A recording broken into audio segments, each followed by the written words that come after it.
आता माझ्या पुढल्या आणि शेवटच्या आवडत्या कीटकाबद्दल बोलूया. झुरळ. पाली.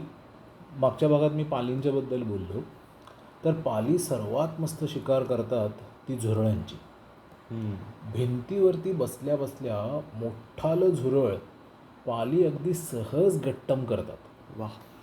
अजगर एखादा मोठा प्राणी गिळंकृत करतो तेव्हा तो पोटात जाताना जसा दिसतो तसंच झुरळ पालींच्या पोटात जाताना पण व्यवस्थित दिसतं.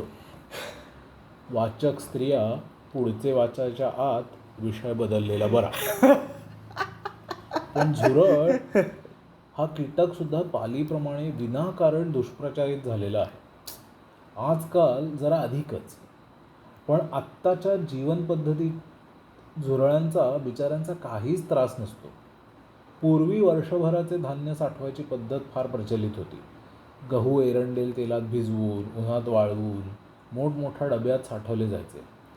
अशा पोषक वातावरणात झुरळ सोकावायचे. पण आजकाल जिथे 5 किलोच्या वर धान्य आणलेच जात नाही तिथे झुरळ कशाला म्हणून घरात येईल. पण तरीही या बिचाऱ्या झुरळांचा उगाच तिरस्कार होतो. पाली एक वेळ दिसायला तरी किळसवाणे असतात. पण झुरळांचे काय? माझ्या मते झुरळ हा रुबाबदार कीटक. मस्त लांबलचक मिशा, छान तांबूस रंग आणि हालचाली चपळता. तुम्ही डोळे बंद करून मुद्दाम कल्पना करून बघा. एक भले मोठे झुपकेदार लांबलचक मिशांचे झुरळ समोर आहे. बऱ्याच उभ्या आडव्या रांगांतून पिल्ली पिल्ली झुरळे रांगेत समोर उभी आहेत.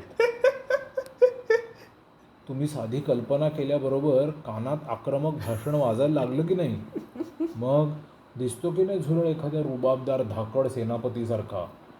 आता कुठल्या सेनेचा सेनापती ते आपण पुढे पाहूया. पालींप्रमाणेच झुरळंसुद्धा पत्नीचा थोड्या वेळाकरता का होईना सन्मान मिळवण्याच्या दृष्टीने फार उपयुक्त ठरतात. बहुतेक स्त्रिया पालींना घाबरतात तशाच झुरळांना पण घाबरतात. खरं झुरळांना घाबरावं असं ते काहीच करत नाहीत. म्हणजे घाबरायचेच झाले तर मुंग्यासुद्धा अधिक विखारी.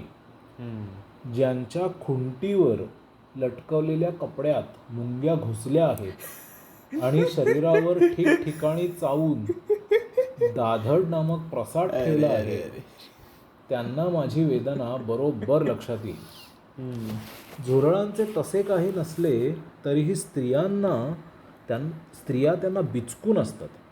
त्यात उडणारे झुरळ असेल तर कधी नव्हे तो बायको चटकन मिठीत पण येते.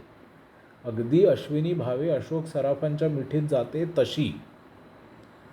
बायकोबरोबर भांडण झाले आणि पुरुषी अहंकार जपायचा असेल तर शोधून आणून झुरळ हळूच घरात सोडावे.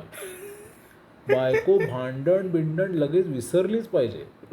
झुरळ पाली या घरातल्या पुरुषांकरता संसार सुखी ठेवायची सार्थ साधी आणि सोपी साधने आहेत असं मला स्पष्ट वाटतं. झुरळांना मारणे, संपवणे नाही मारणे हे तसे अतिशय सोपे. एखादे इकडे तिकडे दिसले तर सहज पायतणाने चिरडता येते. या चिरडणे क्रियेचा घरातल्या बायकांना फार राग येतो. आता बायका जेव्हा गरजेपेक्षा अधिक आरडाओरडा करतात तेव्हा आम्हा नवरे मंडळींसमोर ते संकट तडकाफडकी संपवणे हेच एकमेव उद्दिष्ट उरते.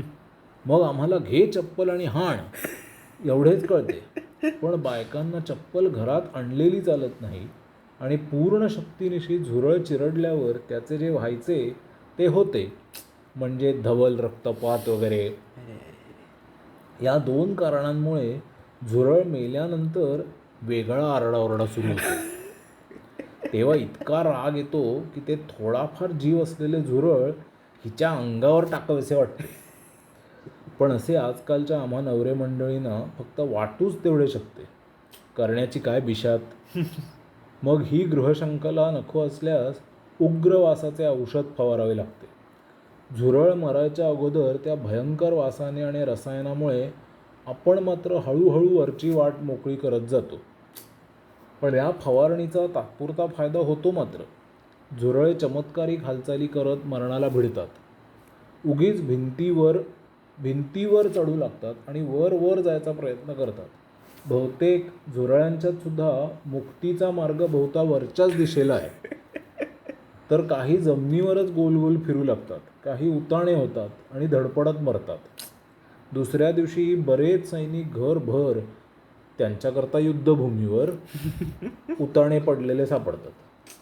आता तुम्हाला वाटेल, चला झुरळे संपली, काम झाले, आठवड्याभरात परत दिसू लागतात. त्यावर इलाज म्हणून आपण पेस्ट कंट्रोल नावाचा अत्याचारी उपाय निवडतो. हे पेस्ट कंट्रोलद्वारे घरात जे काही रसायन सांडून जातात त्या वासानं माणसं आजारी पडतील, मग कीटकांचे काय? दम्याचा त्रास असणाऱ्या लोकांना घरी थांबू नका असं सांगावं लागतं. बाकीच्यांना तात्पुरता दम्याचा किंवा खोकल्याचा त्रास सुरू होतो. असे भयंकर पेस्ट कंट्रोल करून झुरळे लगेच मरतात, माणसं हळूहळू मरतात. 1 महिनाभर झुरळे दिसत नाहीत, पण लगेच या झुरळांचे तांबडे परत फुटू लागते. थोडक्यात काय, झुरळे कधीच संपत नाहीत. हा कीटक संपूर्ण जीवसृष्टीशी, ज्यात सर्वात क्रूर प्राणी म्हणजे माणूस आला, त्याच्याशी स्पर्धा करून तग धरून जिवंत राहतो. काही शास्त्रज्ञ तर म्हणतात की झुरळे अणुबॉम्बमुळे सुद्धा संपणारे नाहीत.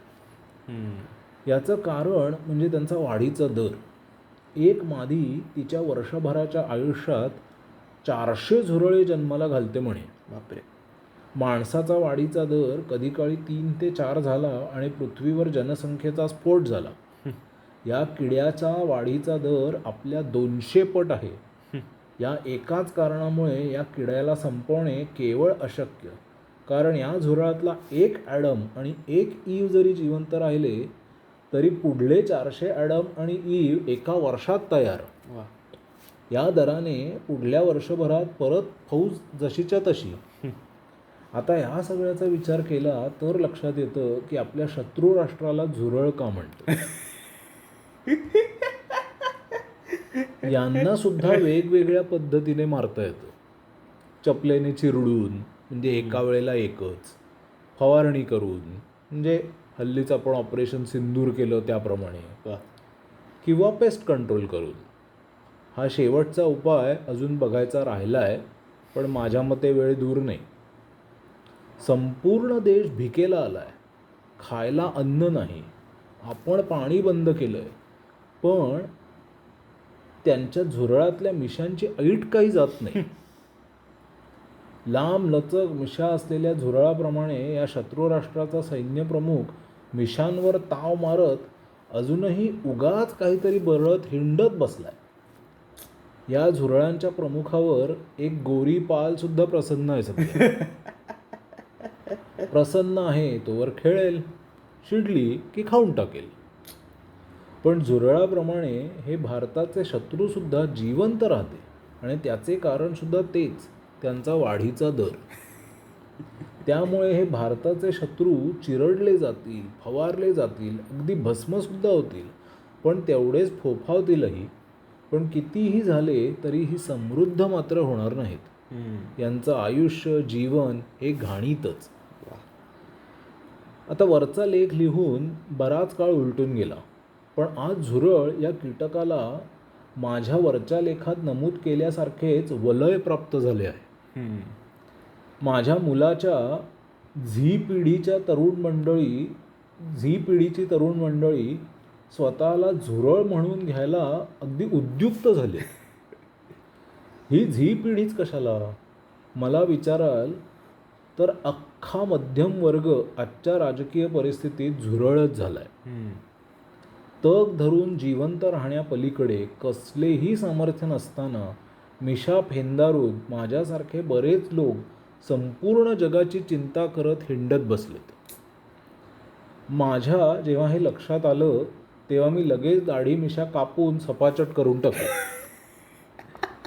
पण अजून बरेच जण पुलंनी सांगितल्याप्रमाणे स्वतःची कुवत विसरून प्रत्येक बाबतीत मतभेद व्यक्त करत हिंडतायत.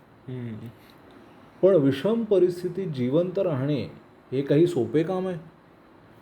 सगळ्या बाजूने चेंगरले जात असतानाही आपल्याच पोरांनी जागे होऊन शेवटी मस्तवाल बनलेल्या सरकारला झुकायला लावलंच ना. वा. साधारण असाच चिवटपणा माझ्यासुद्धा अंगात संचारतो आणि म्हणूनच मला हा चिवट कीटक तसा आवडतो. या कीटकापलीकडे अजून बरेच पक्षी प्राणी कीटक आवडतात. पक्षात मला कावळा खूप चाणाक्ष वाटतो. मी कबुतराचे क्लेशदायी विश्लेषण करताना कावळ्याबद्दल उत्स्फूर्त बोललोय. आपल्याला एका ठिकाणाहून एका विशिष्ट वेळी खाणं मिळतं याचा अंदाज येताच कावळा त्या ठराविक वेळी येतो आणि चक्क हाका मारतो. वा. बऱ्याच देशात कावळा पाळणे तर बेकायदेशीर आहे, कारण त्याला शिकवणे म्हणे खूप सोपे असते, ज्यामुळे तो माणसांकडून चोऱ्या माऱ्या पण सहज शिकतो. बापरे. अगदी तसंच मला मुंग्या, त्यांची कष्टाळू वृत्ती आणि संघशक्ती फार प्रभावित करते. प्राण्यात तरस सोडले तर सर्व वन्य प्राणी खूप आवडतात. हो, अगदी रान कुत्रेसुद्धा, कारण त्यांचा माझ्या रोजच्या जगण्यात काहीच त्रास नाही. पण या इतर आवडत्या प्राण्यांचा, कीटकांचा, पक्ष्यांचा सखोल अभ्यास अजून चालू आहे. या पक्ष्यांचे विश्व, वन्य प्राण्यांचा रोजचा जगण्याचा संघर्ष पाहिला आणि बुद्धी असलेल्या एकमेव प्राण्यांनी सांप्रत मी निसर्गाची केलेली नासधूस पाहिली की कीव करण्यावाचून राहवत नाही. वा. तर एकूणच मला शिकारीचे फार आकर्षण आहे. म्हणजे कुठल्या प्राण्याची शिकार करायचे आकर्षण नाही, तर नैसर्गिक नियमाप्रमाणे जे प्राणी शिकारी आहेत त्यांची शिकार बघायला मला खूप आवडतं. म्हणूनच कदाचित मला शिकारीवर अवलंबून असलेले प्राणी खूप आवडतात. ऐदीपणे घरात लोळून मालकाच्या दयेवर जिवंत राहिलेले प्राणी किंवा आयत्या मिळालेल्या धान्यावर जिवंत राहिलेले पक्षी किंवा घरात चोरी करून नासधूस करणारे श्वापद तेवढेच काय ते आवडत नाहीत. कुणाच्या उपकाराखाली आयुष्य घालवणे हे न माझ्या आवडत्या प्राण्यांना चालतं, न मला चालतं, न आत्ताच्या आपल्या देशाच्या नागरिकांना चालतं. वा. धन्यवाद.